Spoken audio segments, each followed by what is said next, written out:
हुजूर बाबा सावन सिंह जी महाराज की जय।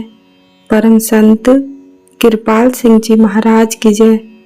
दिल से दिल की बात, अध्याय 13। वास्तविक स्वतंत्रता आपके भीतर की है। सुबह की बातचीत, सावन आश्रम, दिल्ली, 15 अगस्त 1974। सवाल जवाब। महाराज जी फरमाते हैं, आज देश का स्वतंत्रता दिवस है। यह स्वतंत्रता 100 वर्षों के संघर्ष के बाद मिली। ठीक है, कुछ लोग इसे बरकरार रखना चाहते हैं, कुछ इसके पक्ष में हैं, तो कुछ विपक्ष में हैं। लेकिन हमें इससे कुछ लेना देना नहीं है। हमें अपनी निजी स्वतंत्रता के प्रति अधिक जागरूक होना चाहिए। यह बाहरी स्वतंत्रता हमें 100 साल बाद प्राप्त हुई। हम खुद युगों युगों से, जब से इंसान ने पृथ्वी पर पहला कदम रखा, अपने घर से निकाल दिए हुए हैं। अब तक हम बंधनों से मुक्त नहीं हुए। हमारे सामने स्वतंत्र होने के कई सुनहरे अवसर आए, लेकिन दुर्भाग्यवश किसी न किसी कारण से हम मानव तन का लाभ ना उठा सके। खैर, गढ़े मुर्दे उखाड़ने से कोई लाभ नहीं। प्रभु ने आपको मानव शरीर देकर फिर सुनहरा अवसर प्रदान किया है, ताकि आप स्वतंत्रता प्राप्त कर सके। हमने यह स्वतंत्रता किस हद तक हासिल की है, यह देखना चाहिए। मैं यही बात बता रहा था कि युगों पहले जब हमने इस धरती पर कदम रखा, तब से ही ये बंधन हमारे साथ हैं। पहला बंधन हमारे मन का है। हम मन के अधीन हैं, नौकर हैं। मन को हमारी 5 बाहरी इंद्रियां, देखना, सुनना, स्पर्श, सूंघना, स्वाद, नियंत्रित करती हैं। ये इंद्रियां हमें शरीर के 9 द्वारों से बांधे रखती हैं। शरीर से हम अपने आप को अलग नहीं कर पाए। हम शरीर से तथा बाहरी दुनिया में इतने खचित हो गए कि हम इससे अलग रह ही नहीं सकते। सौभाग्य से इससे ऊपर उठने का उपाय हमारे भीतर ही है। नाक के 2 सुराख, 2 कान, 2 आंखें, मुंह और नीचे के 2 सुराख, ये 9 द्वार खुले हैं। 10वां द्वार हमारे अंदर ही है। यह द्वार तब खुलता है जब हम शरीर की अंधेरी गुफा में दाखिल होते हैं। मरते समय हमारी आत्मा जब शरीर को छोड़ने लगती है, 9 द्वारों से सूरत सिमटती है, तो इंद्रियां काम करना बंद कर देती हैं। फिर हमारी सूरत आंखों के पीछे इकट्ठी होती है। तब 10वां द्वार खुलता है।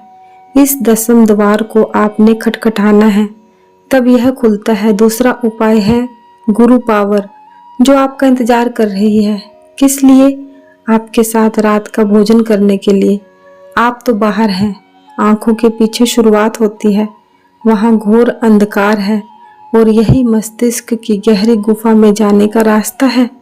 स्वतंत्रता या मुक्ति पाने का यही एकमात्र रास्ता है। भौतिक शरीर और इंद्रियों से मुक्ति, फिर सूक्ष्म शरीर तथा उसकी इंद्रियों से, तथा उसके बाद कारण शरीर तथा उसकी इंद्रियों से मुक्ति। इस 3 प्रकार के बंधनों से आप बंधे हैं। तीनों स्तरों से ऊपर उठने पर ही आपको स्वतंत्रता मिलेगी। लेकिन इससे पहले हमें शरीर के 9 द्वारों से छुटकारा पाना होगा। रास्ता आपके भीतर है। इंसान के तौर पर प्रभु ने आप सबको एक सी सहूलत दी है। कोई ऊंच नीच, पूर्व पश्चिम का सवाल नहीं रखा। मन द्वारा नियंत्रित आप चेतन प्राणी हैं, और बाहरी मादे, मैटर तथा इंद्रियों में इतने जकड़े पड़े हैं कि हम अपनी आत्मा को जान नहीं सकते। आप भावनाओं के गुलाम हैं। अतः आपको अपनी सूरत को शरीर से समेटना होगा। 9 द्वारों से मुक्त होना है। कैसे? बाहर देखने की बजाय भीतर देखो। अपने अंदर सामने वाले अंधेरे के बीच में आंखें बंद करूं तो आपके भीतर का तीसरा नेत्र खुलेगा, अंतर प्रकाश नजर आएगा। जब आप बाहर से आने वाली आवाज सुनना बंद कर देते हैं तो आप अपने ही भीतर देखना शुरू कर देते हैं। प्रभु की ध्वनि हमेशा जारी है, उसे पाने के लिए कोई कीमत नहीं चुकानी पड़ती। वहां प्रभु आपका इंतजार कर रहा है। आपके भीतर गूंज रही शब्द की लहरों को प्रभु ने आपके सुनने के लिए ही रखा है। आपका शरीर चमेली की सुगंध से महक उठता है, लेकिन यह तभी संभव है जब आप भौतिक शरीर से ऊपर उठते हैं, उससे पहले नहीं।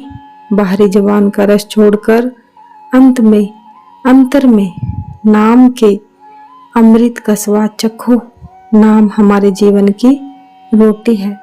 जब आप अंतर में गूंज रहे उस शब्द ध्वनि रूपी प्रभु से संपर्क स्थापित करते हैं, तब आपके सारे शारीरिक बंधन टूट जाते हैं। फिर भी यह पूर्ण आजादी नहीं है। इसके बाद दूसरा पहलू कारण शरीर तथा कारण इंद्रियों से ऊपर उठना है। इन सब से पार होने पर ही असली स्वतंत्रता प्राप्त होती है। अभी आप सब बंधे हुए हैं, अपने अतीत के गुलाम हैं। कठिनाई यदि है तो वह आपके भीतर है। अभी घोर अंधकार है। आंखें बंद करने पर आपको कुछ दिखता नहीं। हमारा अंतर चक्षु खुलना चाहिए। यह अंतर की आंख वही खोल सकता है जिसका खुद का अंतर चक्षु खुला हुआ है। कैसे? अपना ध्यान अंतर सामने नजर आ रहे अंधकार के बीचों बीच केंद्रित करो। वहां जो नजर आए उसे लगातार बारीक बिनी से देखते रहो कि वहां क्या है। फिर वहां ज्योति प्रकट होगी, आपकी अंतरीय आंख खुलेगी। अगर आपकी 2 से 1 आंख बन जाए तो आपका सारा शरीर प्रकाशमान हो जाएगा। यह एक पहलू है। दूसरा है सतगुरु का प्रकट होना और अंतिम है पूर्ण मुक्ति। पहले देश गुलाम था, आज देश का भी स्वतंत्रता दिवस है। मानव शरीर प्राप्त होते ही हमने भी स्वतंत्र होना था, लेकिन मुश्किल हमारे अंदर है। हम अपनी तवज्जो बाहर से हटा नहीं सकते। दुनिया में लंपट होकर हम अपनी आत्मा को भूल गए। हमें उभार देने के लिए कोई हस्ती होनी चाहिए। वह हमें हाथ पकड़कर खींचे। सैकड़ों बैठे सब की सूरत बाहर का ख्याल छोड़ देती है। यह काम किसी सच्चे गुरु का है। यह पहला इंसान होने के कारण आप समाज के अंग हैं और मुक्ति प्राप्त करने के लिए आपको सतगुरु का आधार होना चाहिए, जो आपको सिखाएगा कि कैसे आप अपनी सूरत को समेटकर इस शरीर तथा शारीरिक बंधनों से अपनी मर्जी अनुसार ऊपर आ सकते हैं। हम इधर उधर खींचे चले जाते हैं। यह स्वतंत्रता नहीं है, तो यह प्रभु की कृपा है। उसका निवास सबके हृदयों में है। वह सर्वव्यापक है। मानव जाति को वापस अपनी ओर आकर्षित करने हेतु प्रभु महापुरुषों को दुनिया में भेजता है। सतगुरु आपको पूर्ण मुक्ति देगा। आपको पहली सीढ़ी मानव शरीर देकर दी गई है, लेकिन दुर्भाग्यवश आप आगे नहीं बढ़ सके। क्या आप सफल हुए हैं? अब आपको सतगुरु का सत्संग प्राप्त हुआ है, वरदान है ना? बाहरी संपर्कों से नाता तोड़ लो। हम बाहरी चीजों से आकर्षित होते रहते हैं।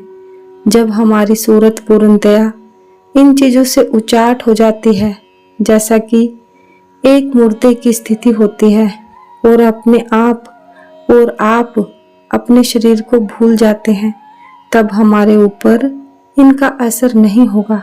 महाराज जी आंखों के मध्य अपनी उंगली केंद्रित करते हैं। बाहर का प्रभाव हमारे कान, नाक, आंखों आदि तक तब तक पहुंचता है जब तक हम इसे इस चुंधिया देने वाले देश में है। एक रास्ता है आपके ही भीतर स्थित दसम द्वार का। इसके लिए किसी की मदद चाहिए जो आपको उभार दे। नियमित अभ्यास से आप निपुणता हासिल कर सकते हैं। उसका साक्षात्कार सतगुरु आपको कराता है। आप चाहें इससे ऊपर उठे, यह सीखना है। आंखें खुली होते हुए भी हम देखेंगे नहीं। आप इतने खो जाते हो कि किसी ने आपको आवाज़ दी तो भी आप उसे सुन नहीं पाते। आप जब अपनी मर्जी अनुसार इस प्रकार शरीर से सिमटना सीख जाते हैं तब आप गुरुमुख कहलाते हैं। पूर्ण मुक्ति की मंजिल की यह पहली सीढ़ी है। ध्यान रखें कि हम अभी तक पूर्ण रूप से स्वतंत्र नहीं हुए हैं। याद रखें, यह स्वतंत्रता स्वयं आत्मा की है, आपके शरीर या बाहरी इंद्रियों की नहीं। इसलिए हमारे महापुरुषों ने कहा है, अपने आप को जानो, आपने मुक्ति पानी है। आगे का मार्गदर्शन आपके अंतर में बैठा सतगुरु करेगा। सतगुरु आपका बाहर और अंदर सब जगह का मार्गदर्शन करता है। वह सदैव आपके साथ रहता है। गुरु जब नाम देता है तो अंतर हो बैठता है और दुनिया के आखिर तक भी आपके साथ रहता है। दुनिया की कोई भी ताकत आपको उससे अलग नहीं कर सकती। और तो और यह आपके जन्म से ही तय होता है। यह आपके पूर्व जन्मों के पुण्यों का प्रतिफल है। अभ्यास द्वारा जब आपकी रूह शरीर से पूर्णतः सिमटती है तो आप अंतर में सतगुरु के प्रत्यक्ष मार्गदर्शन से पूर्ण मुक्ति की ओर आगे बढ़ते चले जाते हैं। पूर्ण मुक्ति के लिए पराविद्या का मार्ग है। अपने शरीर का मालिक मैं हूँ। आपके कितने नौकर हैं? 10 नौकर मेरी आज्ञा का पालन करते हैं। वे अभी हमारा आदेश नहीं मानते हैं। वे हमें नौकरों की तरह इधर उधर खींचते फिरते हैं। इसलिए सतगुरु के चरणों में बैठकर निर्णय करें, पूर्ण मुक्ति। अपनी सूरत को बाहरी चीजों से हटाओ, फिर आपके अंतर चक्षु खुलेंगे, भीतर के कान खुलेंगे, अंदर का नाद आप सुनोगे, आप सुन सकोगे। अब सिर्फ बाहर जाने वाली इंद्रियां ही काम करती हैं। यहाँ आप में से कितने इस रास्ते पर चल पड़े हैं? किसी ने पहली कक्षा पास की है क्या? जो मुक्ति का खजाना है? नहीं। खुश रहो, आनंदित रहो। कब? जब आपने इस आजादी का पहला पहलू तय कर लिया। जब आप पूर्ण मुक्ति पालोगे तब आपका सारा संसार महक उठेगा। मरना सीखो ताकि तुम्हें जीना आ जाए। इसी का मतलब है द्विजन्म। जैसा गायत्री मंत्र में आता है, आप में अत्यंत प्रकाश है। इसका साक्षात्कार कोई पूर्ण पुरुष ही करा सकता है। हर रोज यीशु का क्रॉस कर लो। यीशु ने कहा, जो लोग प्रतिदिन क्रॉस नहीं लेते वे मेरे अनुयायी नहीं हैं। आपने कितना प्राप्त किया है?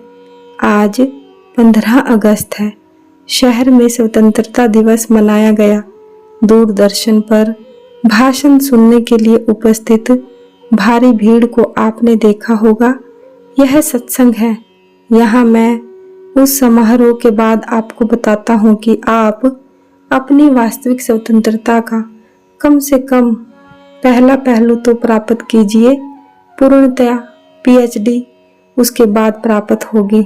कितने लोगों ने दूसरा पहलू सफलतापूर्वक प्राप्त किया है? कृपया हाथ खड़ा करें। बहुत कम कोई है। जहाँ चाहा है वहाँ रहा है। हमें अब उसका संपर्क प्राप्त करना है।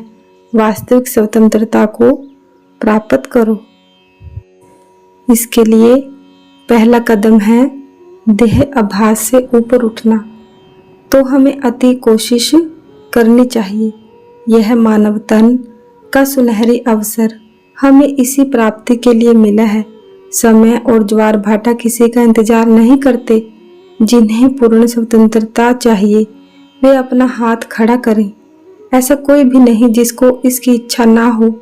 फिर बहानेबाजी में समय बर्बाद ना करें। वेद भगवान भी यही कहता है। देरी रास्ते की रुकावट है, मुख्य बाधा है। घर से शुरू कर निशाने तक पहुंचो। रास्ते की कठिनाइयों से घबराओ मत, कहीं भी रुको मत।